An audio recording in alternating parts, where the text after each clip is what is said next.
A equipe de transição do governador eleito Romeu Zema apresentou esta semana um diagnóstico das finanças do Estado e apontou um rombo que pode variar de 25 a 30 bilhões de reais. Que escolhas a futura administração estadual fará para ajustar as contas e tirar Minas do vermelho? Eu converso com o vereador do Partido Novo em BH, Matheus Simões, que é coordenador da equipe de transição do governador eleito Romeu Zema. Bem-vindo. Muito obrigado. Matheus, a equipe de transição apresentou esse déficit das contas, né, em que pode variar de 25 a 30, como eu me referi, que soma débitos anteriores com os desse ano, com os repasses não feitos para os municípios, a folha de pagamento ou do atraso na folha dos servidores. Por onde o governo Zema pretende começar a enfrentar o problema do déficit?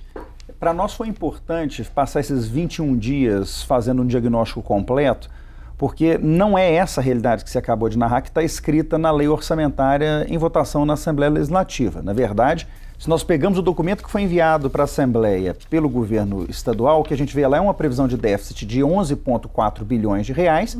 E, na verdade, quando a gente avalia o estado real das contas, nós encontramos 7 bilhões e meio de restos a pagar de anos anteriores. 11 bilhões de reais de restos a pagar deste ano que podem aumentar, porque o governo não está pagando suas despesas, seus compromissos agora nos meses de novembro e dezembro, então esse valor tende a subir. Como, por exemplo, um 13º que está sem previsão. O 13º sem previsão, que a gente até faz o cômputo dele separado porque é pessoal, mas há vários contratos de fornecimento de medicamentos, de fornecimento de alimentos, de terceirização de frota, de manutenção de viaturas, que estão atrasados. Então, eles não estão sendo pagos em novembro e dezembro, então esses 11 bilhões é o que a gente já está devendo, já está atrasado neste momento. Mas esse valor vai aumentar. Nós temos 2 bilhões e meio do 13º salário que não será pago. Estamos agora ainda no risco, estão falando em revisão da escala de pagamento do mês de dezembro. Se o governo, por exemplo, não pagar a terceira parcela do parcelamento dos salários no mês de dezembro, nós vamos ter ainda no mês de janeiro um pedaço dos salários que deviam ser pagos em dezembro. Então, na verdade, essa é uma estimativa desse pacote, daquilo que está em débito ainda e não tem previsão de pagar mais o que já se sabe que está devendo. Por onde o governo Zema pretende começar a enfrentar isso? A lógica do governador é, com relação aos municípios, tentar colocar em dia os repasses ao longo do mês de 19, e aí vamos entender, colocar em dia os repasses não significa pagar necessariamente de uma vez os atrasados. Os municípios têm quase 10 bilhões de reais de créditos contra o Estado de Minas Gerais. Isso está levando a uma crise financeira terrível nos municípios pelo Estado. Vários municípios estão sem pagar 13º, então o compromisso do governador é: vamos tentar colocar em dia o que é devido ao longo do ano de 19, no próprio ano de 19, e a gente começa a pensar no que fazer com esses atrasados. Com relação à folha de pagamento dos servidores, e esse talvez é o nosso problema mais dramático por conta do peso da folha de ativos e inativos, não há solução que não passe pelas 3 coisas que o governador tem repetido. Primeiro, uma medida imediata de corte de benefícios e estruturas excedentes. Então, diminuir o número de comissionados amplos gravemente. O governador não vai prover todos os cargos que ele tem, são mais de 4 mil cargos de livre nomeação, que são cargos hoje ocupados politicamente, que não serão providos na sua totalidade. Qual que é a estimativa? A estimativa é de corte de 80% dos cargos de indicação política. Nós temos ainda Isso daria quanto? Pois é, existe aí quando a gente... conta? Sim, existe. Se eu cortasse todos os 4 mil cargos, eu estava falando de uma economia só de 100 milhões de reais em folha e 200 milhões de reais com encargos. Só para quem está em casa entender, a folha dá quanto? A folha toda nossa dá 2 bilhões e meio por mês. Eu conseguiria, cortando todos esses cargos, 200 milhões por ano. Então, ela é uma cócega. É quase simbólico. Mas digamos. É importante, porque se não há sacrifício feito pela administração central, como é que eu posso pedir sacrifício para mais alguém? Então, nós precisamos eliminar a frota de jatos e de helicópteros do governador. Nós vamos desativar o Palácio das Mangabeiras, que custa 30 milhões de reais por ano. E cada uma dessas coisas somada vai chegando aí a uma economia que nós estimamos próxima de 1 bilhão de reais, com essas medidas que parecem simbólicas, mas não são. Porque quando elas se somam, elas têm um efeito efetivo. Agora, 1 bilhão ainda não resolve o nosso problema. E aí a importância da gente partir também, o governador tem reafirmado, para a renegociação da dívida do Estado com a União. Porque esse 1 bilhão é por ano? 1 bilhão por ano. A gente renegociando a dívida do Estado com a União, vamos lembrar, a União tem um crédito de quase 100 bilhões de reais com o Estado de Minas Gerais, que custa 5 bilhões por ano só de rolagem. Se nós conseguirmos a renegociação nos mesmos modelos que o Rio de Janeiro conseguiu, a gente tem só de carência para pagamento desses 5 bilhões 3 anos, que já significaria 15 bilhões de folga no caixa do Estado. A expectativa com essa negociação, então, é fundamental, porque qualquer, pelo que você está dizendo, qualquer enxugamento aqui será insuficiente. É isso. Especialmente porque a nossa folha de pagamento chegou a um tamanho dentro do Estado que é impossível de ser manejada. Então, assim, a gente faz corte, mas por mais cortes que se faça, a folha representa ainda mais de 80% de tudo o que o Estado tem para gastar em termos de arrecadação tributária. Então, para cada R$1 que eu arrecado em tributos, eu gasto 86 centavos pagando folha de ativos e inativos. Não sobra dinheiro para investimento nem para pagar as dívidas. Então, nós precisamos rolar a dívida e aí, para poder gerar um pouco de saldo de investimento, nós precisamos reatrair empresas para cá. Minas Gerais tem vivido um problema seríssimo de esvaziamento de PIB. Minas cresce ao longo dos últimos anos menos do que o resto do Brasil por vários anos consecutivos. E com uma carga tributária pesadíssima sobre esses empresários. Se a gente não conseguir atrair de volta esses empregos para cá, essas empresas para cá, nós não vamos conseguir a folga. Agora, Matheus, você falou em benefícios na questão dos inativos e fez declarações como disse, por exemplo, que até 2022 a arrecadação vai empatar com a folha e não sobrará dinheiro algum caso não se faça nada. Deu uma declaração dizendo que o direito adquirido tem encontro marcado com a realidade orçamentária. Que direitos estão em xeque e podem ser atingidos para resolver o problema fiscal do Estado? Nesse ponto, Minas Gerais está acompanhado do Brasil como um todo, inclusive da União Federal. Se nós não passarmos por uma reforma previdenciária ao longo dos próximos meses, o Brasil entrará em colapso financeiro. O governo federal sabe disso e eu tenho certeza que eles farão, da parte de lá, uma movimentação grande. Não é à toa que se criou uma secretaria especial, extraordinária de previdência, de reforma previdenciária. Porque só quem pode mexer na idade de aposentadoria é a União. Não é possível aos estados fazer alteração nessa legislação. O Estado só pode mexer na alíquota de contribuição do servidor ativo e inativo. Seria um absurdo imaginar que com aumento de alíquota a gente vai resolver o problema do déficit previdenciário. A gente teria que levar a alíquota a um patamar que o servidor não aguentaria. Então, nós precisamos dessas duas coisas acontecendo ao mesmo tempo. Será necessário um ajuste nacional na idade mínima para aposentadoria e reajustes estaduais. Minas Gerais não está sozinha, nós estamos falando do Brasil inteiro, nas alíquotas de contribuição. Essas duas medidas juntas podem representar um impacto menor para o contribuinte, para o aposentado ou para aquele que vai se aposentar, mas ainda assim conseguir pôr as contas em dia. Só um número importante. Hoje, Minas Gerais arrecada em torno de 5 bilhões de reais com contribuição previdenciária por ano e paga 21 bilhões de reais em benefícios previdenciários. Isso significa que todo ano nós estamos abrindo uma boca aí de 16 bilhões de reais de déficit na Previdência. Esse dinheiro é dinheiro que está saindo de saúde, educação e segurança para pagar folha de inativos. Como é que estão as relações, o contato? Eu sei que o governador esteve em Brasília, ou está em Brasília nessa quarta-feira. Essa semana, sim. Essa semana. Como é que está o contato do governador eleito e dessa equipe que ele formou, e que boa parte dessas pessoas deve integrar o governo? Como é que está o andamento dessas conversas que dependem de Brasília? A questão previdenciária, a renegociação da dívida e que papel Gustavo Franco está fazendo? Na verdade, o Gustavo Franco, como conselheiro econômico do governador, foi quem ajudou a articular a equipe econômica que se montou, à frente agora, capitaneada agora pelo secretário Gustavo Barbosa, já indicado pelo governador Zema. E as conversas em Brasília já começaram, inclusive com a participação do próprio Gustavo Franco, para se tentar chegar aos termos mínimos do que seria um acordo possível com a União.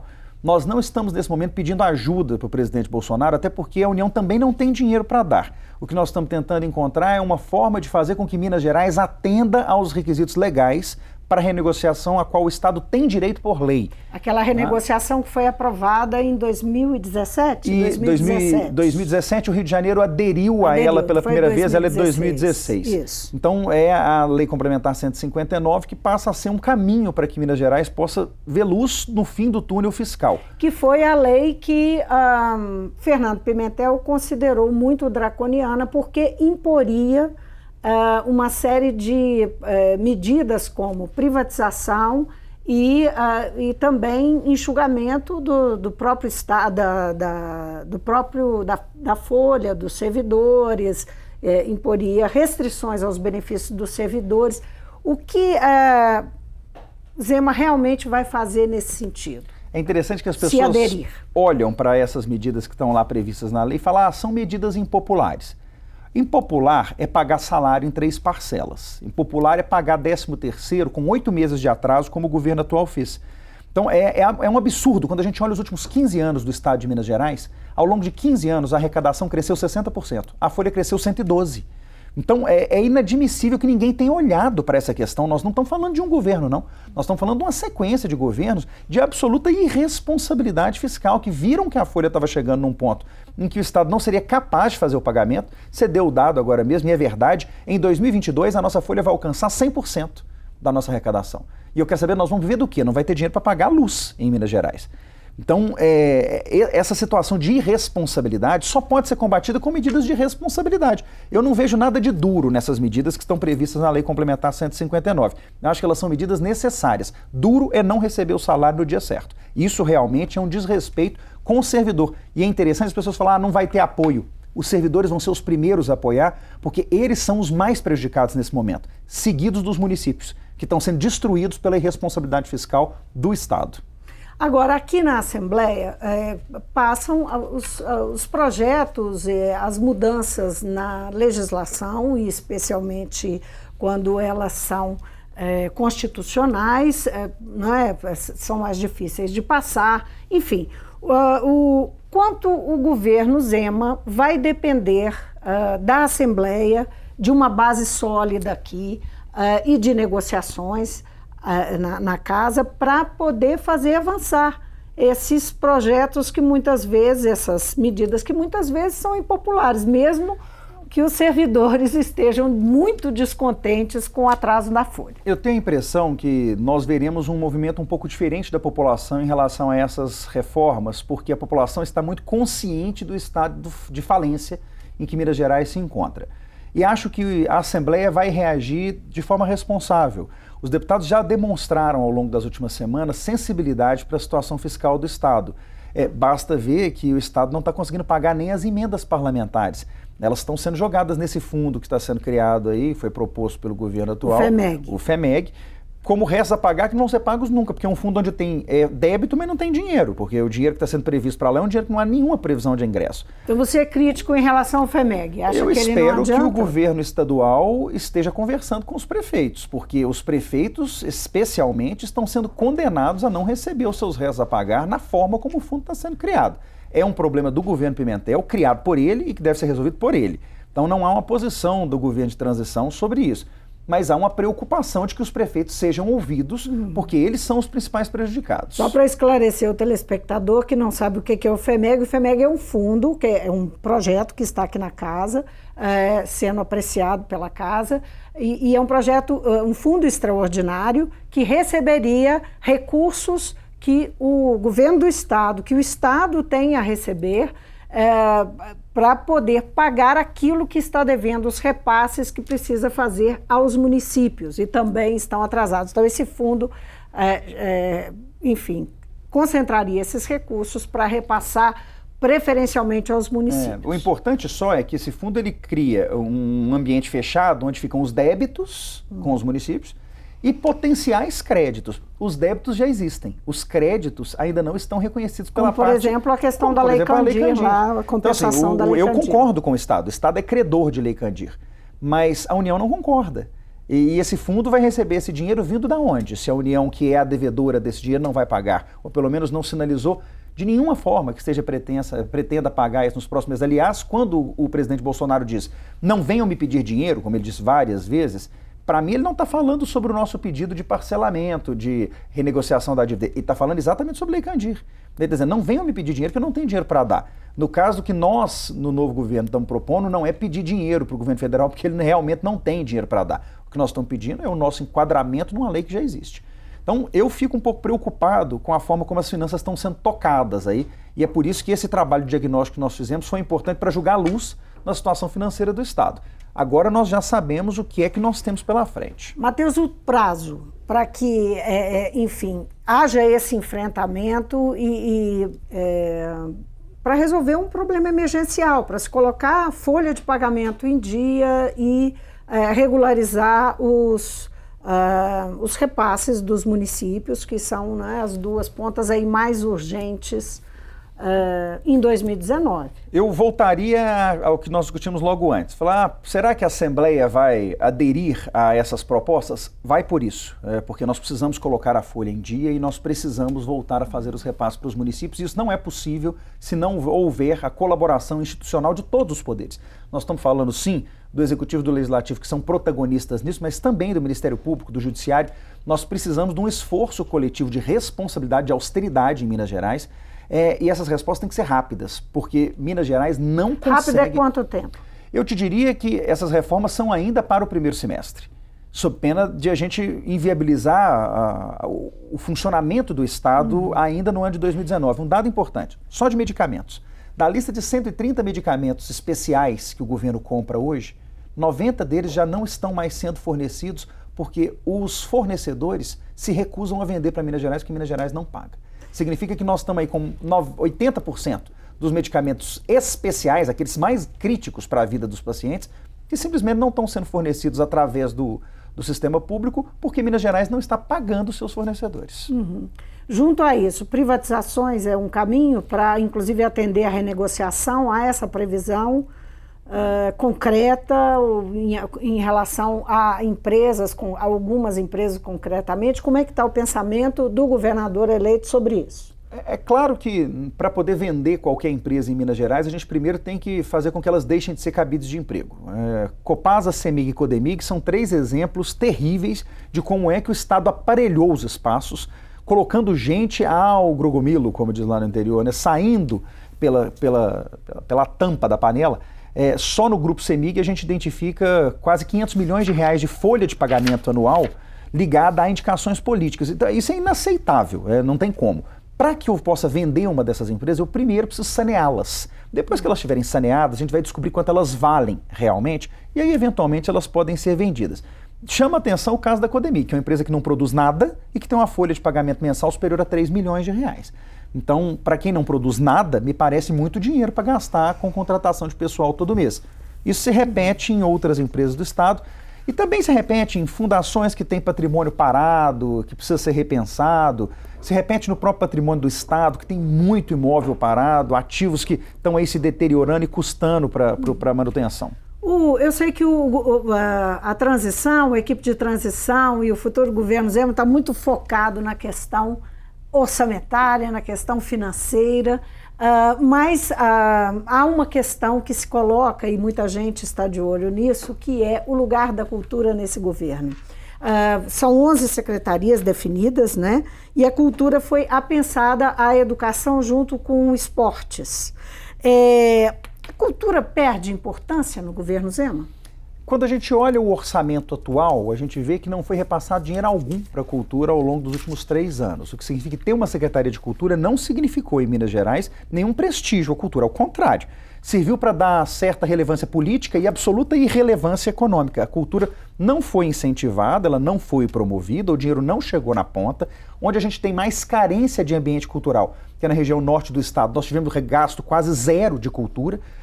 O que nós temos, na verdade, trazendo a cultura para dentro da Secretaria de Educação é a possibilidade de uma construção articulada com um orçamento pesado, forte, como é o orçamento da educação, que tem repasses constitucionais previstos. Então, o que eu estou é privilegiando o ambiente de produção cultural Lembrando que o Estado de Minas Gerais, na sua função constitucional, não pode ser um promotor de cultura enquanto cultura. Ele é um promotor da cultura para aquelas pessoas que não têm acesso à cultura. Então, o que nós temos que promover é exatamente a chegada da cultura nas escolas, a chegada da cultura nas comunidades mais carentes, nas regiões mais distantes da região central. Não é dinheiro para ficar sendo gasto com a promoção de grandes espetáculos culturais a convite de R$350 em Belo Horizonte. Então, isso definitivamente não será a prioridade do novo governo. E acho que com isso a cultura ganha muito. Ela não se enfraquece, ela se fortalece. A cultura de Minas não é a cultura da atração de shows internacionais. É a cultura de promoção do que é a cultura mais tradicional do Brasil, a cultura do São Francisco, a cultura do norte de Minas, a cultura do Triângulo e do sul de Minas, e não essa cultura pop externa. Essa é muito bem-vinda, mas ela pode ser patrocinada pelas fontes privadas. Não há necessidade de dinheiro público para isso. Matheus Simões, muitíssimo obrigada pela presença no Mundo Político. Eu que agradeço.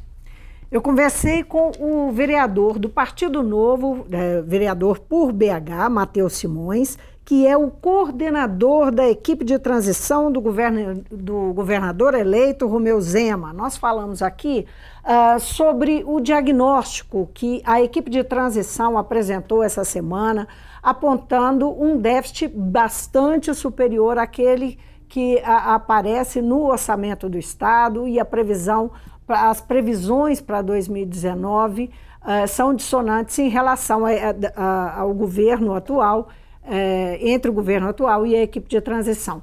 Como é que, então, essa equipe vê o futuro governo, vê a aplicação do dinheiro, que medidas tomar, os rumos, as decisões que vai tomar, renegociação da dívida, enxugamento da máquina, enfim, todas essas questões estão nessa entrevista que eu acabo de fazer e que você pode rever. O Mundo Político fica por aqui, você fica ligado que é só acessar o YouTube ou o nosso site para rever essa conversa. Você também pode interagir com a gente por e-mail e pelo Twitter. Então, até a próxima.